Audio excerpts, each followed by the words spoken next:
এই একটা পাপ যদি কেউ না করে ইনশাল্লাহ সে জান্নাতে যাবে, যতই পাপ করুক না কেন। বাসায় মা বোন যারা আছে অনেকেই দেখা যায় চুল আশ্রয় চিরুনি পরে গেলে বলে আজকে মেহমান আসবে। কি আসবে আজকে? মেহমান আসবে আজকে বললেই সে বাসা থেকে বের হচ্ছেন, আপনার পাঞ্জাবিটা একটু আটকে গেছে, আপনার স্ত্রী বলছে একটু বসে যান, অমঙ্গল হতে পারে, বসে বাস মুশরিক, শিরক হয়ে গেল। মুসলিম সমাজে রন্ধ্র রন্ধ্র শিরক। এখন রাস্তাঘাটে উঠতে বসতে পেপার পত্রিকা খুললেই শিরক। পেপার খুলবেন রাশিফল, সিংহ রাশি কন্যা রাশি, দিনটা কেমন যাবে বিশ্বাস করলেই মুশরিক হয়ে যাবে। রাস্তার পাশে টিয়া পাখি দিয়ে ভাগ্য পরীক্ষা করছে, হাতটা দেখে দেন তো ভাই কি আছে, বললেই শিরক হয়ে যাবে। আংটি বিক্রি করছে, আংটি পড়লেই রোগ ভালো হবে, হাতে দিল রোগ ভালো হবে এই উদ্দেশ্যে মুশরিক।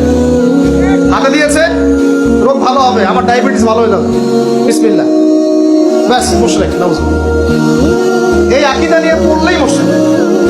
মুসলিম সমাজে অহরহ শিরক আছে।